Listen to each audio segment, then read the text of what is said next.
Olá, turma, tudo bem? Bora lá para nossa leitura, né? Mais um dia, começando uma nova semana, segunda-feira, dia 1º de abril, né? Iniciando aí o mês, iniciando a semana. A gente já põe o pé direito, o pé esquerdo, tudo junto, né? Para dizer, Senhor, nós desejamos que esse mês de abril seja um mês diferente, espiritualmente, de dedicação à tua palavra. Nós vamos perseverar. Esse deve ser o nosso anseio, né? Para aqueles que realmente desejam começar aí com o pé direito esse mês de abril, perdão. Semana 15, né? Nós estamos na semana 15, dia 1 de abril. E acho que, se não me engano, esse dia é consagrado como dia da mentira, né? E nós afirmamos que não, esse é o dia da verdade, da palavra de Deus. Se não me engano, acho que tem alguma coisa a ver com isso, né? Dia 1º de abril o pessoal tem essa mania aí do dia da mentira. Que você possa contar todas as verdades possíveis nesse dia para que essas culturas, né? Esses paradigmas, essas crendices, né? Sejam colocadas de lado e a verdade do Senhor prevaleça, né? Então, nem de brincadeira nós devemos ser filhos do diabo, porque se ele é o pai da mentira e nós então contamos mentiras, nós somos filhos do diabo. Isso é o que a palavra de Deus diz. Então, que nesse dia você possa contar muitas verdades em nome de Jesus, tá bom? Então, hoje, 1º de abril, dia 1º dessa semana 15, nós vamos continuar no livro de Juízes. Juízes. Hoje nós vamos ler o capítulo 8 e 9. Vamos ver aqui o que diz o capítulo 8, diz assim. Os efraimitas perguntaram então a Gideão, por que você nos tratou dessa forma? Por que não nos chamou quando foi lutar contra Midian? E os criticaram duramente. Ele, porém, lhes respondeu, que é que eu fiz em comparação com vocês? O resto das uvas de Efraim não são melhores do que toda a colheita de Abiezer? Deus entregou os líderes midianitas Oreb e Zeeb nas mãos de vocês. O que pude fazer não se compara com o que vocês fizeram. Diante disso, acalmem-se. Acalmou-se a indignação deles contra Gideão. Gideão e seus 300 homens, já exaustos, continuaram a perseguição, chegaram ao Jordão e o atravessaram. Em Sucote, disse ele aos homens dali, peço a vocês um pouco de pão para as minhas tropas. Os homens estão cansados e ainda estou perseguindo os reis de Midian, Zebá e Zalmuna. Os líderes de Sucote, porém, disseram, ainda não estão em seu poder Zebá e Zalmuna? Por que deveríamos dar pão às suas tropas? É assim, replicou Gideão, quando o Senhor entregar Zebá e Zalmuna em minhas mãos, rasgarei a carne de vocês com espinhos e espinheiros do deserto. Dali subiu a Peniel e fez o mesmo pedido aos homens de Peniel, mas eles responderam como os de Sucote. Aos homens de Peniel ele disse, quando eu voltar triunfante, destruirei esta fortaleza. Ora, Zebá e Zalmuna estavam em Carcor, e com eles cerca de 15.000 homens. Estes foram todos os que sobraram dos exércitos dos povos que vinham do leste, pois 120.000 homens que portavam espada tinham sido mortos. Gideão subiu pela rota dos nômades, a leste de Noba e Jogbeá, e atacou de surpresa o exército. Zebá e Zalmuna, os 2 reis de Midian, fugiram, mas ele os perseguiu e os capturou, derrotando também o exército. Depois Gideão, filho de Joás, voltou da batalha pela subida de Heres. Ele capturou um jovem de Sucote e o interrogou, e o jovem escreveu para Gideão os nomes dos 77 líderes e autoridades da cidade. Gideão foi então a Sucote e disse aos homens de lá, aqui estão Zebá e Zalmuna, acerca dos quais vocês zombaram de mim, dizendo, ainda não estão em seu poder Zebá e Zalmuna? Por que deveríamos dar pão aos seus homens exaustos? Gideão prendeu os líderes da cidade de Sucote, castigou-os com espinhos e espinheiros do deserto. Depois derrubou a fortaleza de Peniel e matou os homens daquela cidade. Então perguntou a Zebá e Zalmuna, como eram os homens que vocês mataram em Tabor? Era como você, responderam. Cada um tinha o porte de um príncipe. Gideão prosseguiu, aqueles homens eram meus irmãos, filhos de minha própria mãe. Juro pelo nome do Senhor que se vocês tivessem poupado a vida deles, eu não mataria vocês. E Gideão voltou-se para Jéter, seu filho mais velho, e lhe disse: mate-os. Jéter, porém, teve medo e não desembainhou a espada, pois era muito jovem. Mas Zeba e Zalmuna disseram: venha, mate-nos você mesmo. Isso exige coragem de homem. Então Gideão avançou e os matou, e tirou os enfeites do pescoço dos camelos deles. Os israelitas disseram a Gideão: reine sobre nós, você, seu filho e seu neto, pois você nos libertou das mãos de Midian. Não reinarei sobre vocês, respondeu-lhes Gideão, nem meu filho reinará sobre vocês, o Senhor reinará sobre vocês. E prosseguiu: só faço a vocês um pedido, que cada um de vocês me dê um brinco de sua parte dos despojos. Os ismaelitas costumavam usar brincos de ouro. E eles responderam: de boa vontade os daremos a você. Então estenderam uma capa e cada homem jogou sobre ela um brinco tirado de seus despojos. O peso dos brincos de ouro chegou a 20,5 quilos, sem contar os enfeites, os pendentes e as roupas de púrpura que os reis de Midian usavam e os colares que estavam no pescoço de seus camelos. Gideão usou o ouro para fazer um manto sacerdotal que ele colocou em sua cidade, em Ofra. Todo Israel prostituiu-se, fazendo dele objeto de adoração, e veio a ser uma armadilha para Gideão e sua família. Assim Midian foi subjugado pelos israelitas e não tornou a erguer a cabeça. Durante a vida de Gideão, a terra desfrutou paz 40 anos. Jerubaal, filho de Joás, retirou-se e foi para casa, onde ficou morando. Teve 70 filhos, todos gerados por ele, pois tinha muitas mulheres. Sua concubina, que morava em Siquém, também lhe deu um filho, a quem ele dera o nome de Abimeleque. Gideão, filho de Joás, morreu em idade avançada e foi sepultado no túmulo de seu pai Joás, em Ofra dos Abiesritas. Logo depois que Gideão morreu, os israelitas voltaram a prostituir-se com os balaíns, cultuando-os, ergueram Baal-Berite como seu Deus e não se lembraram do Senhor, o seu Deus, que os tinha livrado das mãos dos seus inimigos em redor.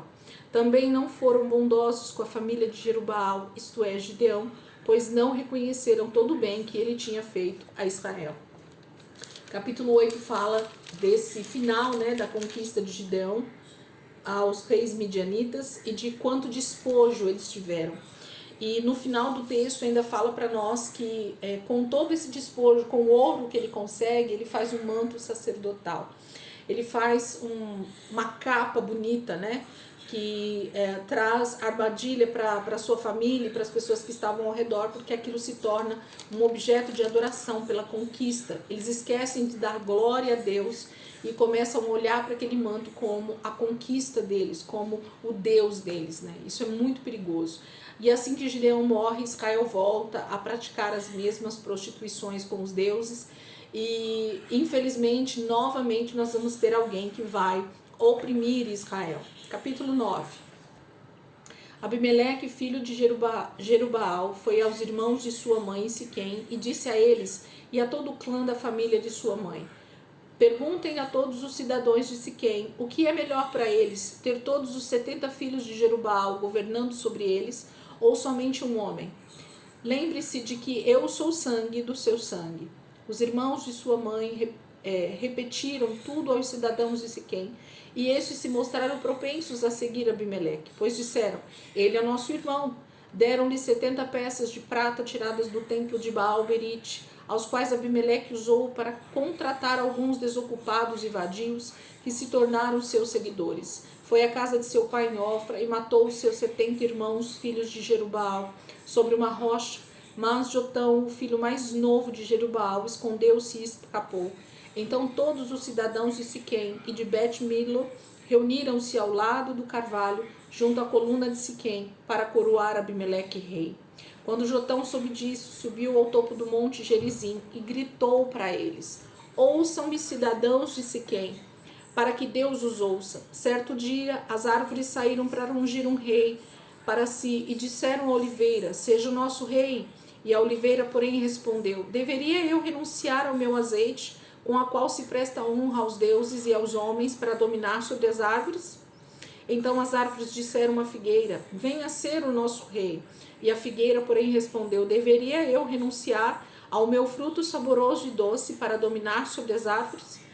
Depois as árvores disseram à videira: venha ser o nosso rei. E a videira, porém, respondeu: deveria eu renunciar ao meu vinho, que alegra os deuses e os homens, para ter domínio sobre as árvores? Finalmente todas as árvores disseram ao espinheiro: venha ser o nosso rei.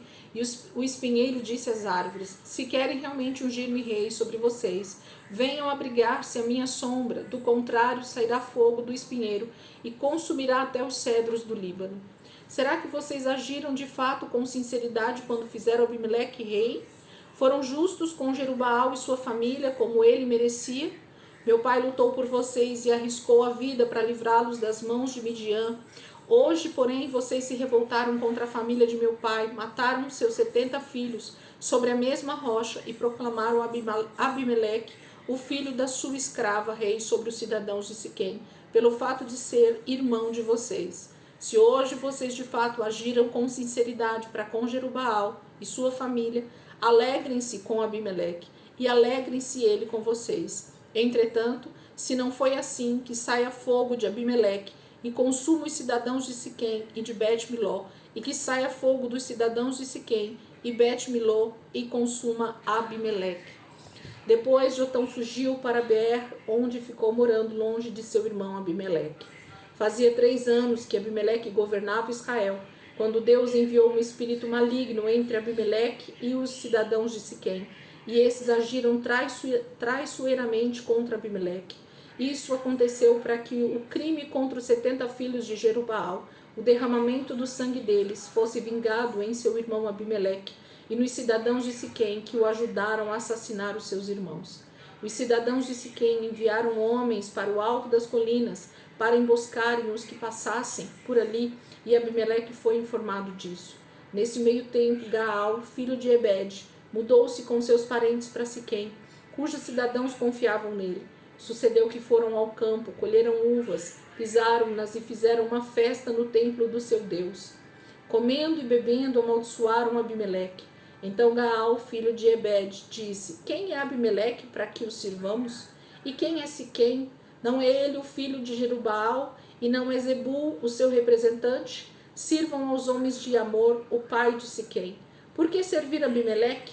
Ah, se eu tivesse esse povo sob o meu comando, eu me livraria de Abimeleque e lhe diria: mobilize o seu exército e venha. Quando Zebul, governante da cidade, ouviu o que dizia Gaal, filho de Ebed, ficou indignado. Secretamente enviou mensageiros a Abimeleque, dizendo: Gaal, filho de Ebed, e seus parentes vieram a Siquém e estão agitando a cidade contra você. Venha de noite, você e seus homens, e fiquem à espera no campo. De manhã, ao nascer do sol, avance contra a cidade. Quando Gaal e sua tropa atacarem, faça com eles o que achar melhor. E assim Abimeleque e todas as suas tropas partiram de noite e prepararam emboscadas perto de Siquém, em 4 companhias. Ora, Gaal, filho de Ebed, tinha saído e estava à porta da cidade, quando Abimeleque e seus homens saíram da sua emboscada. Quando Gaal os viu, disse a Zebul: veja, vem gente descendo do alto das colinas. Zebul, porém, respondeu: você está confundindo as sombras dos montes com os homens. Mas Gaal tornou a falar: veja, vem gente descendo da parte central do território, e uma companhia está vindo pelo caminho do carvalho dos adivinhadores. Disse-lhe Zebul: onde está toda aquela sua conversa? Você dizia: quem é Abimeleque para que o sirvamos? Não são estes os homens que você ridicularizou? Saia e lute com eles. Então Gaal conduziu para fora os cidadãos de Siquém e lutou contra Abimeleque. Abimeleque o perseguiu e ele fugiu. Muitos dos homens de Siquém caíram mortos ao longo de todo o caminho até a porta da cidade. Abimeleque permaneceu em Arumá e Zebul expulsou Gaal e os seus parentes de Siquém. No dia seguinte, o povo de Siquém saiu aos campos e Abimeleque ficou sabendo disso. Então dividiu seus homens em 3 companhias e armou emboscadas no campo. Quando viu o povo saindo da cidade, levantou-se contra ele e o atacou. Abimeleque e as tropas que estavam com ele avançaram até a porta da cidade. Então 2 companhias avançaram sobre os que estavam nos campos e os mataram. E Abimeleque atacou a cidade o dia todo, até conquistá-la e matar o seu povo. Depois destruiu a cidade e espalhou sal sobre ela. Ao saberem disso, os cidadãos que estavam na torre de Siquém entraram na fortaleza do templo de En-Berite. Quando Abimeleque soube que se haviam reunido lá, ele e todos os seus homens subiram ao monte Zalmon.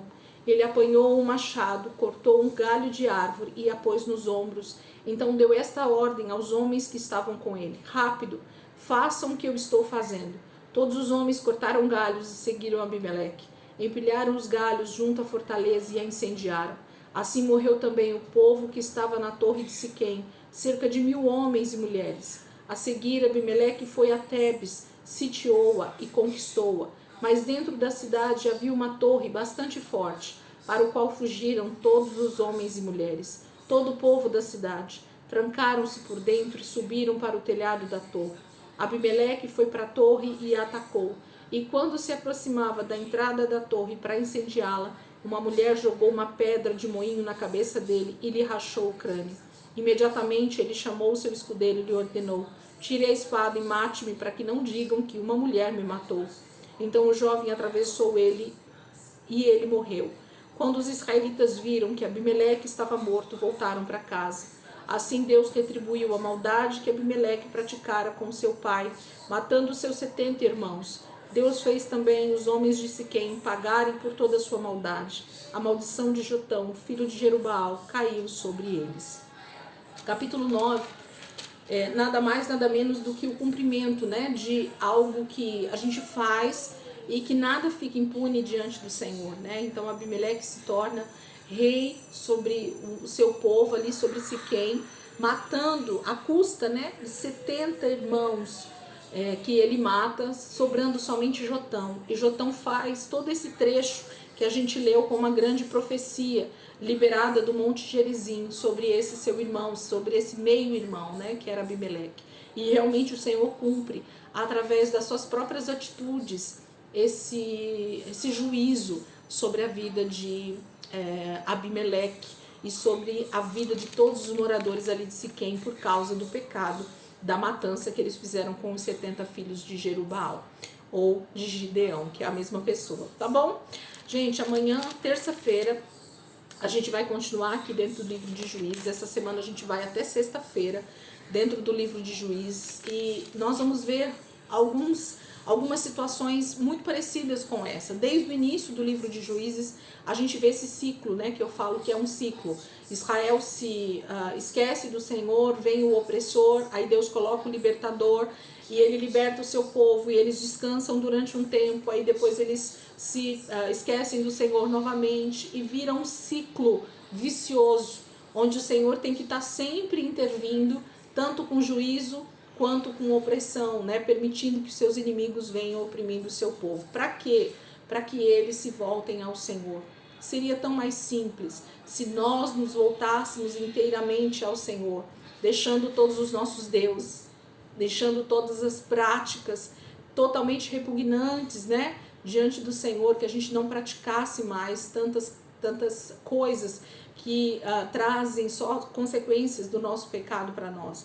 Então Israel vai tendo todas essas consequências e o livro de Juízes vai mostrando para nós esses ciclos que vão acontecendo até o início do primeiro rei, que é Saul, tá bom?